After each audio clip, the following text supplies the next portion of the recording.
Welcome back, everybody. I don't know where everybody is today, but here we are. All right. I'm going to have it follow me today. Here we go. All right. All right. Well, welcome back, everybody. Announcements. The only announcements I have today, this is the second chapter. This is the second chapter of your third exam. So the third exam goes from chapters 8 through 10. We did chapter 8 last week. So today we're going to do chapter 9, which covers privacy, security, and ethics.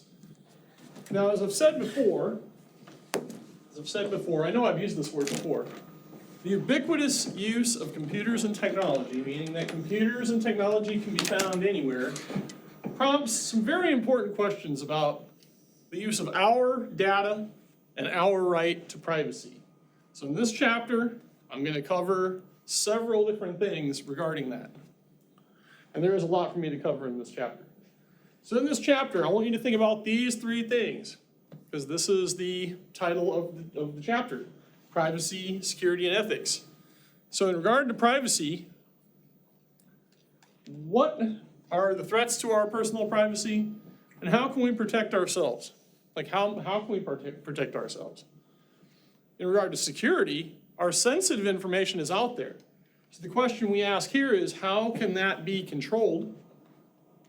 And how can we secure the hardware and software? Now, some of you were like, what do you mean secure? Well, I know you're all thinking probably passwords, right? Or biometrics or two-factor authentication. So yes, there are ways that we can do that. That's us. However, in regard to the servers, do we own the servers that we're using? Probably not. Probably don't own those servers. So that's where ethics comes in. How do the actions of individual users and companies affect us? That's some scary stuff. I'm trying not to scare you all today, but this chapter usually scares some people because they're like, oh my God, my information is out there. Funny thing is, I have at least 6 passwords that have been involved in breaches, and nobody has stolen anything from me. So we have a long chapter, yes. Oh. Well, go ahead. How do these collection companies have all your information? I'm doing that in this chapter. Give me a couple slides here. Yes, that's actually part of today's lecture. Yes, I will get there. So privacy. When we talk about our privacy, the definition of this is the concerns the collection and use of our data. You just asked about that. So I'm going to get to that in just a minute. That is part of this. So there are 3, and this is a quiz question, 3 primary privacy issues. This is a quiz question. The accuracy. So you and I both know that there's a lot of data about us out there. Not all of it is accurate. You know this. I know you know this. Do people make data entry mistakes? Yes. Yes, absolutely. Can we make data entry mistakes? Yeah, we can too. Oh, I know, you're perfect. So anyway, I am too, right? So anyway, property is the second privacy issue. Who owns that data? And who has the rights to software? Great question before, Rocky. So we don't know when we sign our rights away. We don't know if there's fine print.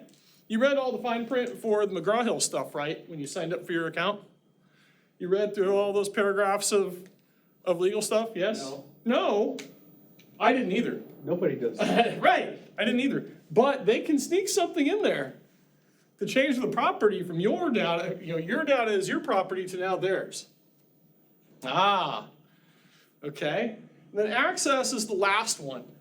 Who controls the data and who can use it? Normally, companies put statements on their websites that say how they can use your personal data or what you've agreed to. Sometimes it's embedded in all the fine print that we don't read. You just brought that up. So, yes, that's some scary stuff. We sign up for those grocery store cards, right, to get the discounts. And then we get random stuff in the mail. I usually change my first name because my first name has different variations, possibly. So sometimes I spell it one way just to see what I get in the mail, the physical mail. So I know when something's been sold. And that's a good point. So talking about selling our data, here we are. So we're talking about large databases. in regards to big data. So the term big data just means an ever-growing volume of data. It's big data. In 1999, an estimated 1.5 exabytes, that's a billion gigabytes of data, were produced worldwide. In 2020, that number grew to an estimated 64 zettabytes. So 1 zettabyte equals 1,000 exabytes. Yes, and as you can see, 1.5 exabytes equals 1.5 billion gigabytes of data. That's a heck of a lot of data. There are many data collectors that are out there. The college is a data collector, if you think about it, right? They gotta be able to give you marketing, they gotta be able to market to you, just like it's funny, they market to me as a student too, which I do find hilarious. But yes, I get all the student emails also. But there are companies that resell your data. And that's, as you asked the question earlier, maybe we did sign our rights away somehow with the fine print. We just didn't know it. Because yes, those grocery stores, I swear to you, have resold my data time and time and time again. And the weirdest part is, I get really bizarre coupons in the mail, physical coupons in the mail because of this too. How much money do they actually get by selling your data? That's a great question. I'm assuming it's millions and billions of dollars, because our data is important to people. You imagine if I had a database of, I don't know, 1 million customers, what I could do with that? Like, I could try to sell everybody as much as possible. And if even 1% of those million people bought from me, that's a heck of a lot of sales. So yes, our data is worth a lot. I mean, supermarket scanners, think about that. Every time you go buy something on your card, on your membership card, they're tracking all that. I mean, that's some scary stuff. If you give somebody your phone number at another store, sometimes on the receipt, they'll tell you how many points you've earned, or how much money you've spent in a year, or how much you've saved in a year. I think Fry's does the savings thing on your receipts. I've seen that in those grocery stores. But everybody wants your phone number. Exactly. And that's why I get 1 billion spam emails and spam messages on my phone almost every day. I just have to know that they're not real, and I delete them. And now, of course, I'm teaching my daughter to do that because, well, she gets messages and goes, "But Dad, I don't have an account with so-and-so. Like, do not respond to that text. Just delete the number." So anyway, yes, information resellers, brokers are out there, and they are selling our data like crazy because we somehow gave them that right. So I hope that addressed the question to an extent, Rocky. I don't know exactly what the numbers are, but it's up there. Our data is really important to people. So if you notice, between 2010 and roughly, I think this was about 2018 or so, where I got this. This was the newest one I could get. The thing about a zettabyte is equal to 1 sextillion bytes, or 1,000 exabytes. I mentioned that earlier. So that's a lot of data. You notice how there was hardly any data out there in 2010. Now there's a lot more. So I just want you to picture this in your mind. Before 2010, there was like hardly any data out there. Now, there's a massive amount of data out there. And that number is only going to grow as time goes on. And yes, technology is keeping up with the amount of data that is out there, if not surpassing it. All right, which I've touched on throughout this class so far is regarding technology and how technology has improved, especially over the last 20, 30 years. Now, again, our data, our information is a marketable commodity.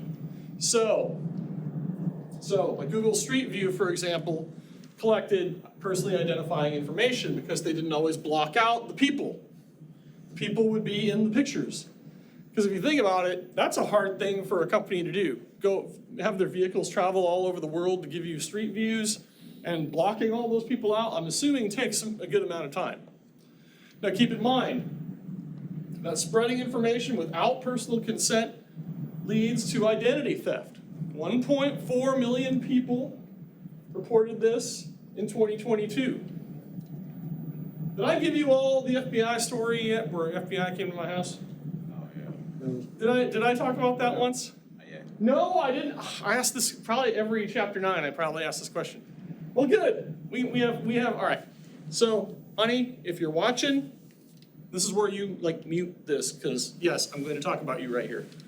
Okay, so I was teaching this class one time, and this was back when I was standing, I think it was a lab, I think I was teaching, and my phone started blowing up. Like messages just started blowing up, because I always keep my phone like right here on the podium to where I can actually like see it in case something happens. So my phone just starts blowing up, and my wife's just getting progressively angrier and angrier and angrier. And she's like, the FBI just came by looking for you. I'm like, are you sure it was me? You notice what topic I'm talking about here. Especially mistaken identity. That's what I'm talking about here. So she starts threatening me with stuff, saying, we're getting a divorce, you're out of the house, I don't trust you anymore. You got a girlfriend? Yada, yada, yada. Right, like she just totally didn't trust me, right? So I get home, she starts throwing stuff at me, starts yelling at me. So the FBI come back. And I'm like, no. I'm going to go right outside without them even opening the door. I will open the door and go outside. I want you to come with me. She's like, she had that uh-oh look on her face, right? Like, uh-oh, why was I this mad? Because she started getting mad in front of them at me too. So, I'm like, officers, I'm like, how can I help you? Oh yeah, we came by looking for Nick Rouse. I'm like, yeah, I'm Nick Rouse. And they look up, they're like, you can't be Nick Rouse. And that's when the smile started appearing on my face. Like, I'm like, do you have a picture of Nick Rouse? It's like an 8-year-old boy. I'm like, look, honey, it's Nick Rouse. Like, do you have something to say to me? I'm not going to say it. Please say it in front of the officers. They all heard you bashing me earlier, so go right ahead. She did. She apologized. So it's possible for you to have mistaken identity. I told her, and you didn't trust me. I'm like, thanks. I appreciate that. I think that was like after 15 years of marriage. So now that we've hit 25 now, so I think we're a little bit better now. But yes, people can use your identity for economic gain. People can try to open up credit cards in your name. I don't want to scare you with that. They can try to open up accounts in your name. But security has gotten a lot better, like a lot better the last couple of years. Even if they just ask for your phone number, they can open it. They can try. But there are other things now, especially like two-factor authentication. If they don't have like all of your information, like they don't have like your email, your phone, or we call it multi-factor authentication because you can have it authentic. So like me, I know it's a pain in the behind, but I make sure that I have multiple ways to authenticate because if somebody did get my phone number, that's great. But it usually sends your phone number or a text message, and if they don't have your phone, they can't do anything. It's like they would have to have your physical device. So things have gotten a little bit better. People can try, though. They can try. That's just it. So that's why I'll get messages like, was this you that signed in from China? And I'm like, what? So I'm like, somebody's trying to hack the account. So I'm like, nope. And here's another thing, foia.gov. You are entitled to look at your records held by government agencies. So you do have the ability to do that, and that is your right, the Freedom of Information Act. All right, enough of this. That was my story for the chapter. Anyway, aren't you glad you showed up for the story? You showed up just in time for my story? Okay, all right. So anyway, in the state of Arizona, employers can legally monitor your email. So we should pretty much be doing one thing on our work email, and that is work stuff, not vacation stuff, not pictures of kids, none of that. I keep that all off of work email. That's why we have personal email. That's another thing. Before it was phone numbers, now they want your email and everything. Yes. But again, if they don't have access to your email and they have your email address, they're trying to send you something. They can only send you stuff. But again, if someone gets your email and starts sending you like phishing, well, we'll talk about phishing and stuff like that in this chapter too. Like I said, I have a lot today. just keep in mind that, yes, just you gotta make sure that you just delete the messages that, like, if you don't recognize it, delete it. And yeah, sometimes you'll get an email and it'll say it's probably from somebody you know, but you're like, but the message is all like weird, and you're like, no. That's why I always check the email's header to see if it's really from that person, because if it's not, I just delete the email. I don't do anything with it. But anyway, every state has different laws regarding monitoring employee emails. All right, let me get to this. So, several things I'm going to talk about in this next part of the chapter. First is there are some folks out there that are absolutely not concerned about their privacy whatsoever, about surfing the internet or sending email. Yes, we're still surfing the internet. That's still a term. So some people have this illusion of anonymity. It's weird, but some people just don't care. We also have history files. I'm going to go through some of this. I'm going to go through all this in just a moment. There are history files, there are temporary internet files, cookies, privacy modes, and spyware. Spyware is bad.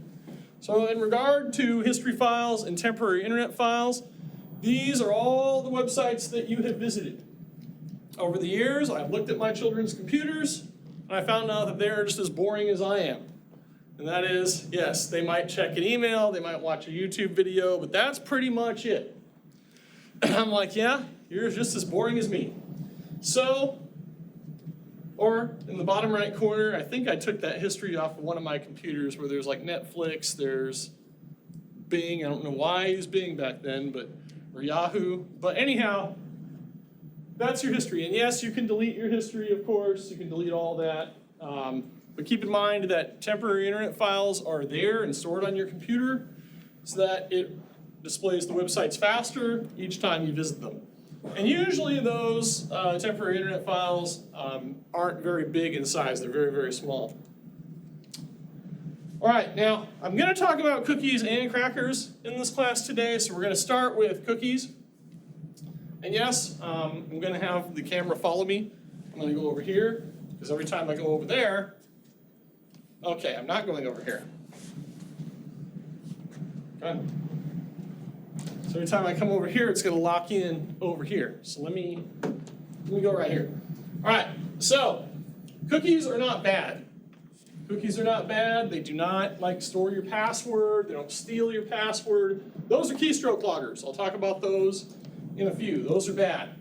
But let me talk about cookies. So the real purpose of cookies, especially like when you're taking a look at websites and analytics, when you're looking at who's visited the site, how long have they been there, what state are they from, what country are they from, it's all those analytics on the back end. That's where cookies come into play.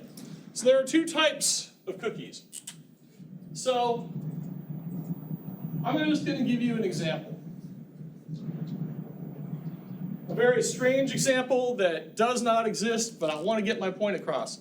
Let's say we go to Apple's website, right? We go to apple.com, all right? And Apple wants to know how many times somebody visits each page within the website. Now keep in mind, when you go to apple.com on your computer, they will deposit a first-party cookie onto your computer. Now, you'll get messages sometimes that say, accept all cookies. You'll get these little bars at like the bottom of the web pages. If it's a site that I trust, I will say, yes, accept all the cookies. Because there's also a disclaimer that you will read that says if you don't accept all the cookies, you're not going to be able to use all the features on all the web pages. So usually when I see that from a trusted website that I know I'm not going to get any viruses from, I'm like, okay, fine, accept all the cookies. That's fine. And then, from then on, it shouldn't ask you to accept them again until, like, you clear all your cookies out, or because people do that. But anyway, we visit apple.com, it downloads a first-party cookie. Now, a third-party cookie is different. Let's say, again, just doing this to get the point across. Let's say that I'm Nike, and I want to advertise on Apple's website to get people to buy shoes. All right, so Nike is advertising on Apple's page, and Nike wants to know how many people are actually seeing these advertisements. Apple also wants to know how many times Nike's ads are appearing on their web pages.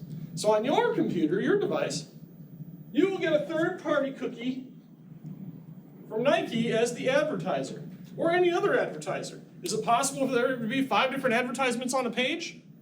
On a web page? Yes! Yes. Yes. So then we would have 5 different third-party cookies installed on our computer. Now keep in mind, these are really, really, really small files. We're not talking big files here. We're only talking like a few bytes. We're not talking like megabytes or gigabytes. But that's the difference between a first party and a third party. Now, of course, I said before, you can clear them. Well, after you clear them, if you go back to the website, guess what you have to do again? Accept all the cookies again. Keep in mind, cookies are not bad. Now, next up, privacy mode.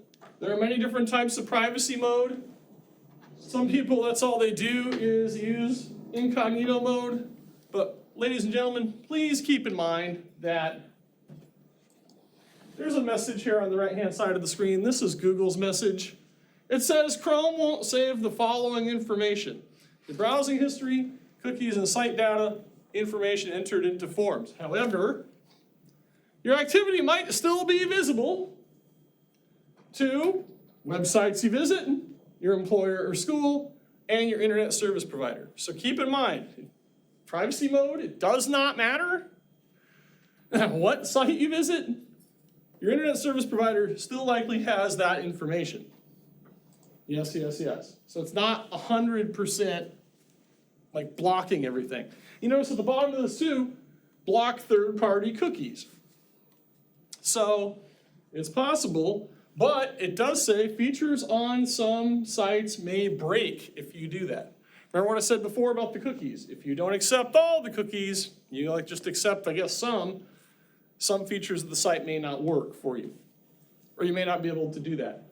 So, yes. All right, done talking about that. Still got a lot to talk about.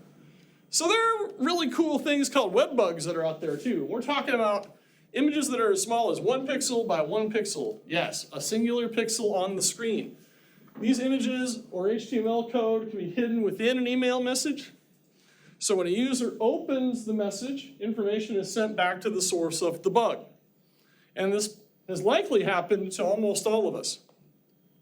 Because when you open an email, again, if you don't know who sent it to you, you're trying to find out who sent it to you, but you still open the email.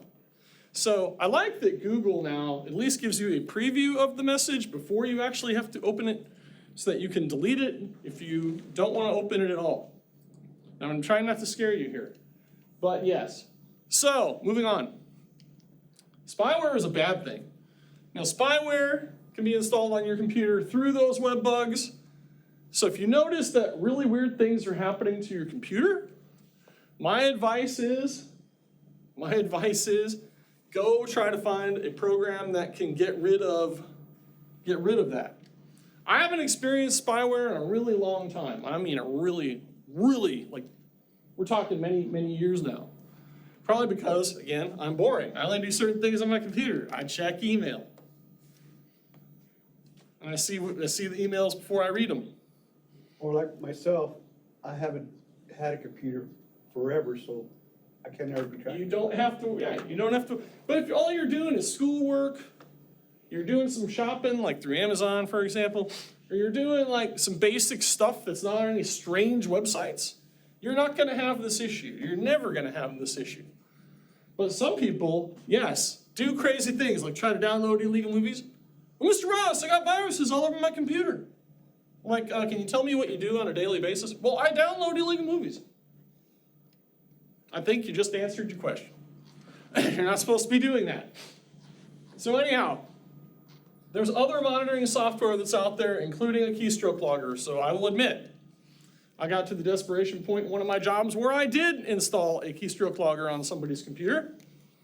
And yes, I'm going to tell you, the log file on the back end, it records every single thing the person does, every website that they enter, every username they enter, every password they enter, every credit card number they enter. Every key that they push on the keyboard is recorded.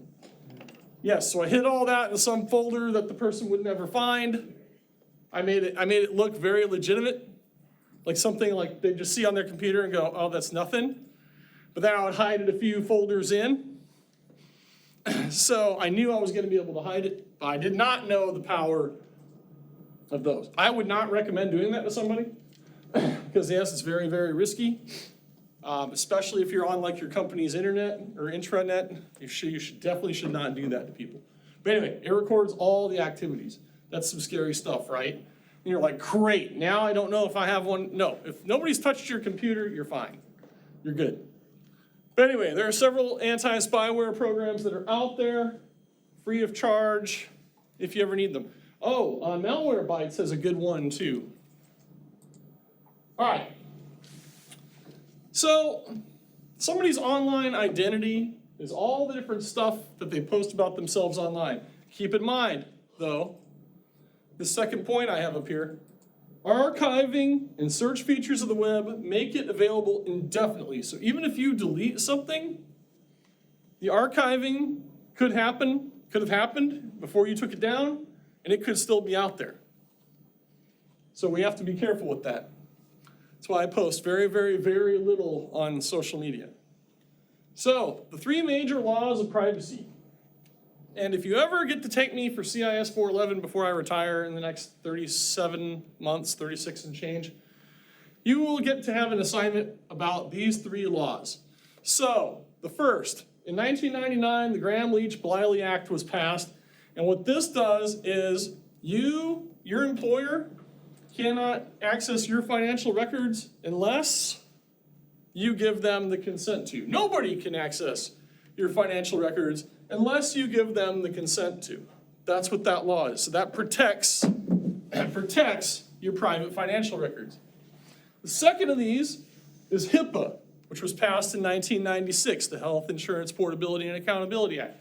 Now, as an employer, that's me, I've been the chair of many hiring committees. As an employer, I cannot legally ask any candidate about their health. Even if they come to the interview and they look like they just can't do the job, I cannot ask them about their health. I can get sued for that.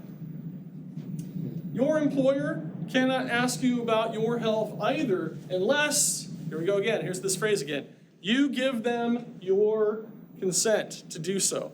But you have to be able to you have to sign your right way to do that. So HIPAA is extremely important. Heck, I'm not even allowed to ask you about your health technically. Of course, people see me and they're like, man, you put on a lot of weight. That's not HIPAA. I'm like, yes, I did put on a lot of weight in the last 2 years. So for those that don't know me, I was like 130 pounds like forever. This is different. So anyway, last but not least, and this applies to both you and me, because I have access to your student records. But I am legally not allowed to discuss that with anybody except for with you. And I need your consent to look at your records as well. So I will tell you, I've had parents of children barge into my office, like barge in, no notice.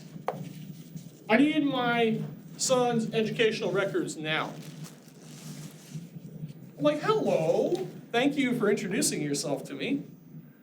I don't even want to know your name. You know why? Do you have a signed FERPA form from your son? Well, no. I never saw that person again. They left my office and I never saw them again. If you don't have the permission of your son or daughter to see their records, the holder of the records, I'm not going to release them. Because that covers my butt. And that's what I said to them. My butt is covered. I said, I need you to go cover yours. I never saw that person ever again. Then that happened again. Never saw that person ever again. I kept saying the same thing. It's like I tell my children, my wife's like, can't you just look at our children's records and, I'm like, no, by law, I can't do that. Now, of course, my daughter gave me access to her records, but my oldest son's like, forget that, I ain't giving you permission to see my stuff. Okay. Overage or underage? They're overage. But yes, but that's a whole nother thing too. There's other rules if they're underage too. All right, moving on. So I did say I'd talk about cookies and crackers today, so now I'm going to talk about this. So with security, just remember, hackers do it for fun. Crackers do it with malicious intent and to make a lot of money. So keep in mind, not all white hat hackers commit crimes. Or some organizations hire these people because they're like, okay, help us find the holes. Help us fix them. We'll pay you a lot of money to do that. And organizations do that. Heck, organizations have also hired black hat hackers who've gotten in and destroyed stuff. We'll pay you even more money if you can help protect us. Okay. But keep in mind, they probably still have access to everything. Now, keep in mind, computer crimes affect millions of people annually, and it is estimated $10.5 trillion, yes, $10.5 trillion are involved in cyber crimes in 2025. Now, you're probably wondering, well, what is a computer crime? Okay, we talked about spyware before. Malware is just as bad. Malicious software. We're talking about viruses. We're talking about worms. By the way, a worm is a self-replicating virus. That means you open up the free program, the free game that you got, and you open it up, and then a bunch of like worms just come out. Like that's actually a Trojan horse. So if you have like a program you download, you double click it, all the viruses or all the worms come out and just start self-replicating and can shut your computer down. They can shut whole servers down. There was a time where I was working for a place, and this person didn't know what the file was. They just opened up their email. There was an Excel file in there. They double-clicked the Excel file. Boop! Shut their whole system down. That same person downloaded one of the files off of an email and put it onto their department server. Their department server, not mine. And then opened it up on the server. Whoop! Wiped out the server. So worms are bad. Now, not all viruses are bad. Some just cause, like, I call them nuisances. Like double underlines on links instead of single underlines, extra ads, just like nuisance type stuff. But not all are with the intent to shut down your computer. Now, some Trojan horses can turn your computers into zombies, which means now somebody else controls your computer and not you. So if you notice that like somebody's got a hold of your computer, what do you think the first thing you should do is? Like if you've got it on and you notice you're not driving it, Shut it down. I'm talking about common sense here. What is the first thing we probably should do? Shut it down. You say shut it down. So, problem is, of course, if you plug it right back in and turn it back on, person's probably going to still have access to your. So what should we do with our computers in the event that happens? What should we do beforehand? We should do what to our computers? We should create a. No. If we have a whole bunch of files on our computer and we don't want to lose them, what do we do with all those files? Copy them. Yes, we create a backup. A backup, yes. That's exactly what we're doing, though. We're saving those files. So, yes, you should be backing your computer up in the event that ever happens. Now, again, I'm not trying to scare you here because I hope you're all going to be great people and not do anything silly with your computers. So another thing, too, is, and I mentioned this in a previous chapter, denial of service attacks. So, whenever one of your, how should I say this, highly used websites goes down, I'm just going to pick Target as an example. Let's say Target's website goes down. And the world's like, how come I can't shop on my website? A lot of times these sites go down due to denial of service attacks. Now, you're probably wondering what that is. I want you to picture this. I've talked about this in this class before. With your computers in front of you, those are clients. That's the client. You are all trying to access things off of a website. That's the server. So if enough people at the same time send requests to a server, it shuts it down. Because the access speeds get slower and slower and slower and slower until it shuts down. So denial of service attack is a coordinated attack. Yes, and you can use servers and computers to flood requests to websites anytime you want. But is it a federal offense to create a denial of service attack? Yes, it is. So I would not recommend that. But I just want you to think about this logically, what a denial of service attack entails. It just entails a lot of requests being sent to a server at the same time to shut it down, with the intent to shut it down. Okay, moving on. Again, it's a federal offense to spread viruses. It's a federal offense for denial of service attacks, etc. A few other things I just want to mention here. When you're trying to access your Wi-Fi, please make sure you do it with a secure connection. Because sometimes there's random networks out there, and if you use one of those, they can track all of your stuff. They can track every website, everything that you're doing. So try not to use rogue Wi-Fi hotspots that are out there. Other things too that are up here, phishing, internet scams. Yes, there are a lot of internet scams that have been out there over the last few decades. Just please be advised that if the message doesn't look right, you should probably delete it. Okay? Your family might send you something about free vacations or free money. Shut that down. I've had to do that many times. I'm like, guys, quit sending the chain email. I'm not going to forward this to anybody for good luck or because Bill Gates is going to send me money. No, that's not real. I'm the person that always had to say that. My wife's always the person that said, sorry if you're watching. She's the one that always says, why do you always have to be so mean? And I'm like, because we're not going to get anything free out of this. Your family's going to keep circulating this email. All of a sudden I get 20 copies of the same one. And I'm like, guys. Is that kind of like a Ponzi scheme? In this case, I don't know. I just think it's an annoying letter that just keeps going around and around and around and around and around, and it never stops. I think one of the times they did this over a course of like 6 months. I just kept getting the same email. I'm like, guys, for the love of, please stop forwarding the email. And then, of course, something that really hits home for me is cyberbullying. So I want you to understand this, because this happened to my family. You are legally allowed to get an injunction against somebody if they ever bash you in a public online forum of any kind. If they use your name, if they use any of that, yes, you can take them to court and win. We have done that. Nobody has the right to bash you publicly on any forum of any kind, especially public ones that thousands of people can see. Seriously, if that ever happens to you, the courts are right down the street. If you have witnesses that have seen this stuff, you bring them with you and you get it done. And that person will be ordered to shut all their posts down. And if they don't, we take further legal action.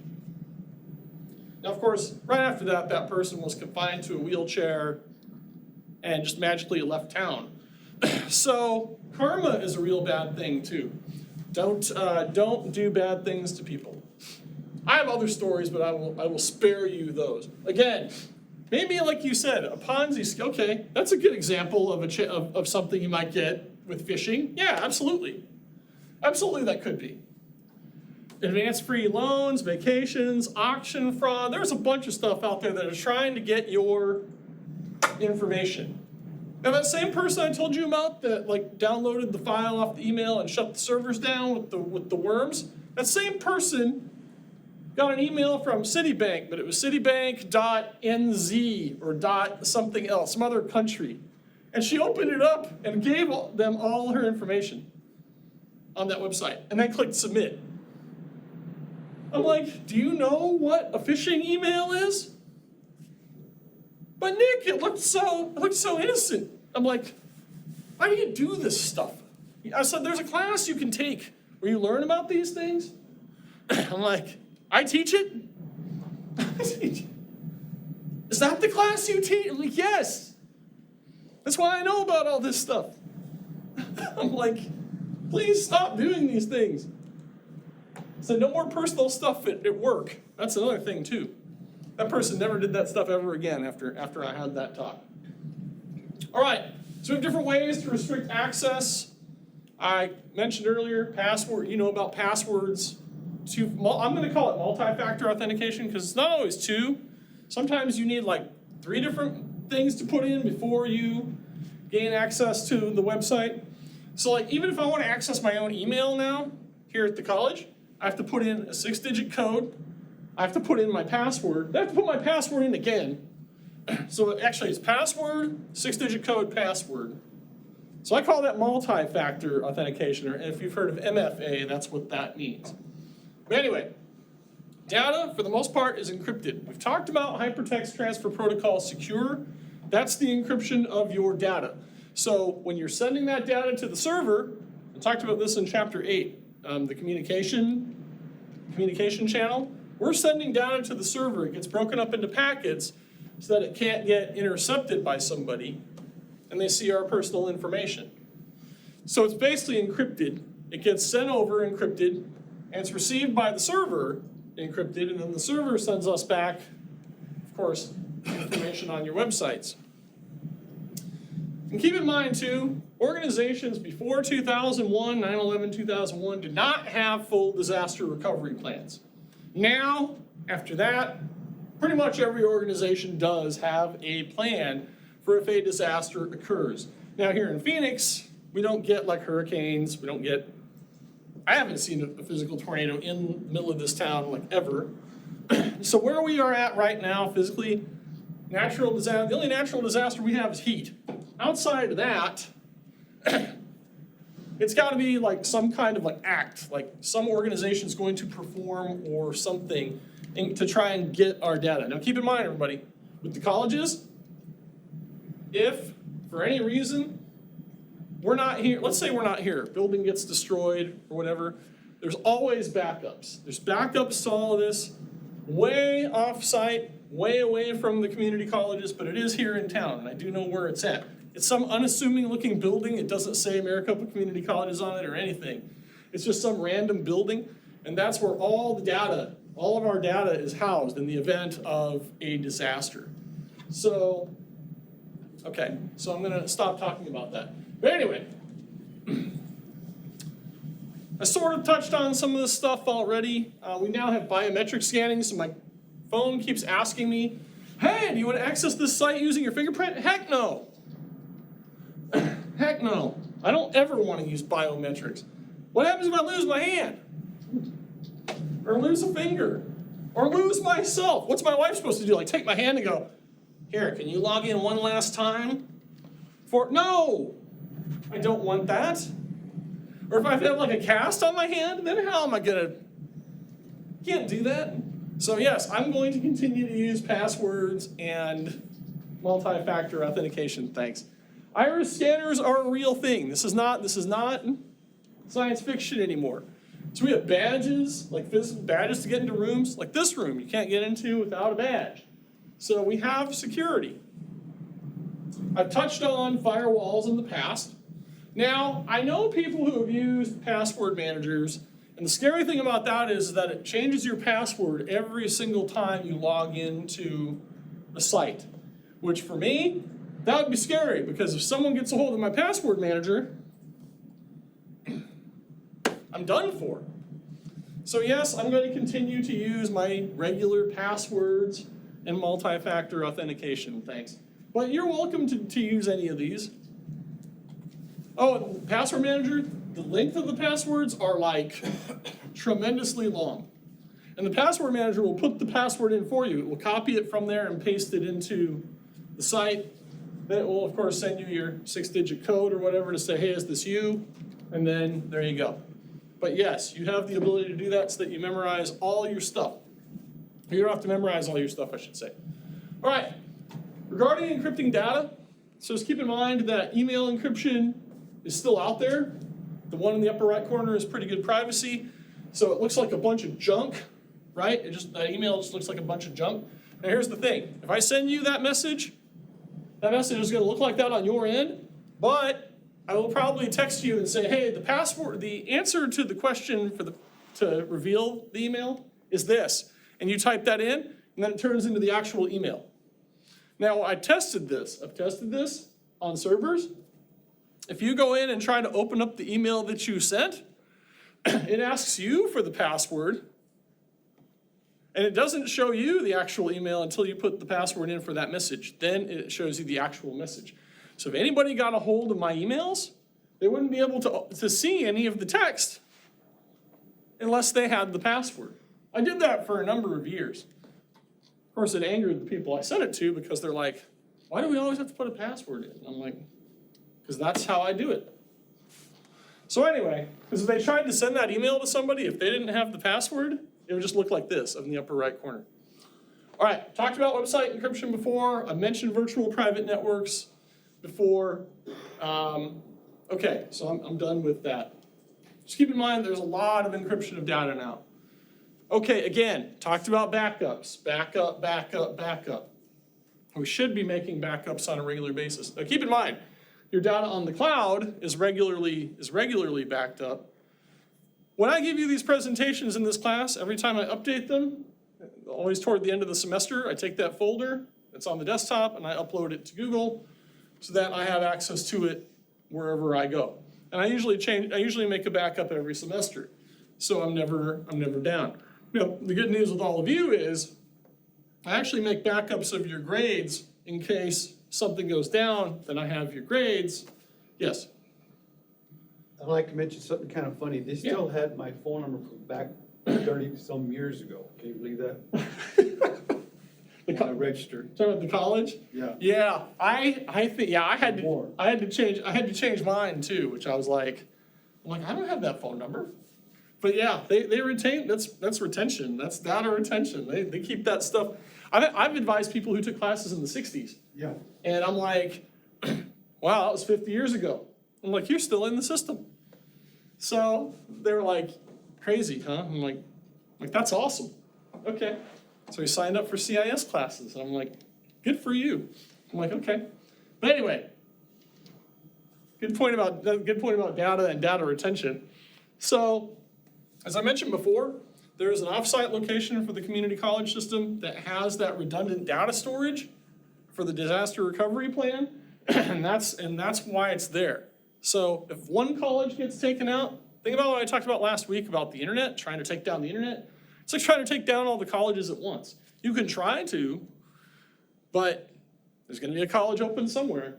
There's gonna be a college open somewhere. All right, I talked about the rest of that stuff. Your book talks about cloud-based backups. Essentially, I told you before, Google Drive does that for you. Wow, I'm gonna be done earlier than usual today. Usually I'm at 11:15 right now at this slide right here, so this is good. Okay, so ethics. As a student, I always talk about ethics in my discussions that I'm forced to do in the classes that I take. I'm always forced to do discussions. In this class, you're lucky. I don't force you to do discussions. I used to, I don't now. But with ethics, people have different sets of these. Everybody's got something different in their ethics. Like me in quizzes. I don't like quizzes. So, ethically, I probably shouldn't be doing that for you. But what would I want as a student? I always ask that question. With computer ethics, these are the guidelines for the morally acceptable use of computers. And this includes copyright. Now, of course, in your individual research projects, I asked you to do one thing. Or I asked you to do three things. But I asked you to give credit for where you got the content from. As long as you're giving credit to others, you're not breaking copyright, you're not technically plagiarizing, even though you are, but you're giving credit to somebody. I've had full assignments where 80% of my essay is quoted. The other 20 comes from me. And I've had instructors go, that was brilliant. And I'm like, I quoted almost all of it. But I gave credit to those I borrowed from, as you should also. Now, the big one up here is software piracy. For the longest time, it was easy to pirate software. I mean, easy. I mean, there were key generators. There were all these different ways you could get software without going to jail.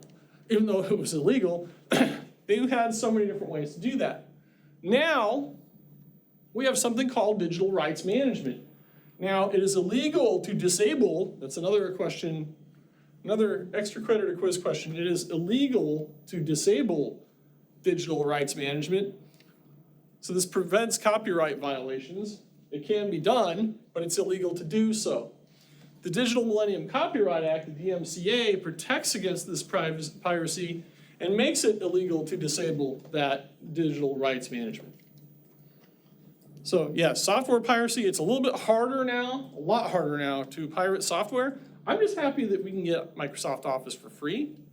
I'm just happy that we can get stuff that we need as students and not have to spend like an exorbitant amount of money to do so. And last but not least is plagiarism. Somebody asked me, is it possible for you to plagiarize yourself? And it's not an ethical dilemma with me, there's a straightforward answer.